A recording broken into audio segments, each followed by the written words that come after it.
নামাজে ৬টি ভুল করলে সাহসেজদা দিলেও নামাজ হবে না।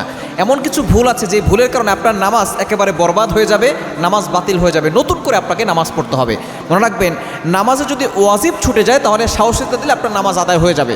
আপনি অতিরিক্ত কিছু করেছেন, সাহসেজদা দিয়েছেন, নামাজ হয়ে যাবে। তবে ৬টি ভুল এমন আছে যে ৬টি ভুল করলে এগুলো হচ্ছে ফরজ, আপনি এগুলো ছেড়ে দিলে আপনার নামাজ আদায় হবে না। নাম্বার 1, 1 নাম্বার হচ্ছে আপনি যখনই নামাজে দাঁড়াবেন তাকবীরে তাহরিমা আল্লাহু আকবার বলে নামাজে দাঁড়াবেন।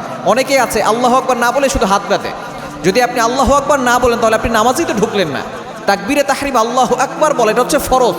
আপনি ইমামের পিছনে পড়েন আর আপনি নিজে পড়েন, একাকী পড়েন আর মুক্তাদি হয়ে পড়েন, যেভাবেই পড়েন না কেন, আপনি যদি আল্লাহু আকবার না বলেন তাহলে কিন্তু আপনার নামাজ হবে না, নামাজ বাতিল হয়ে যাবে। এজন্য আল্লাহু আকবার বলে এটা ফরজ, এটা আপনাকে পড়তে হবে। এটা যদি আপনি না পড়েন আপনার নামাজ বাতিল, নামাজ হবে না। এজন্য 1 নাম্বার হচ্ছে তাকবীরে তাহরিমা আল্লাহু আকবার বলে আপনি হাতটাকে বাঁধবেন। আল্লাহু আকবার যারা বলে নামাজ শুরু করে না তাদের নামাজ হয় না। নাম্বার 2, দ্বিতীয় নাম্বার হচ্ছে দাঁড়িয়ে নামাজ পড়া ফরজ। আপনারা যদি সুস্থ থাকেন আপনি দাঁড়িয়ে নামাজ পড়বেন, দাঁড়িয়ে নামাজ পড়া হচ্ছে ফরজ। এখন কোনো ব্যক্তি সুস্থ না অসুস্থ, তার জন্য ইসলাম ছাড় দিয়েছে, সে বসে নামাজ পড়বে। বসে বলতে চেয়ারে বসে না, আপনি শুরুতেই চেয়ারে চলে যাবেন না। আপনি প্রথমে আমরা বৈঠকে যেভাবে বসে সেভাবে বসে নামাজ পড়বেন।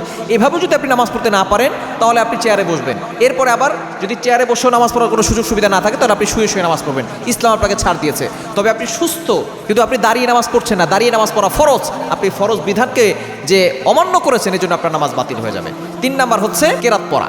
আপনি কেরাত সূরা ফাতিহাও পড়লেন না, অন্যান্য কোনো সূরাও পড়লেন না, আপনি রুকুতে চলে গেছেন, আপনার নামাজ হবে না, আপনার নামাজ বাতিল হয়ে যাবে।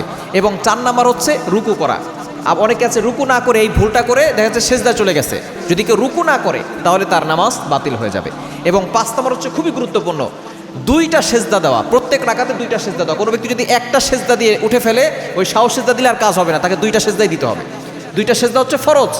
আপনি ফরজের বিধান যদি ছেড়ে দেন তাহলে কিন্তু আপনার নামাজ বাতিল হয়ে যাবে। প্রত্যেক রাকাতে 2টা করে সেজদা দিতে হবে। এবং 6 নাম্বার হচ্ছে আখেরি বৈঠক করা।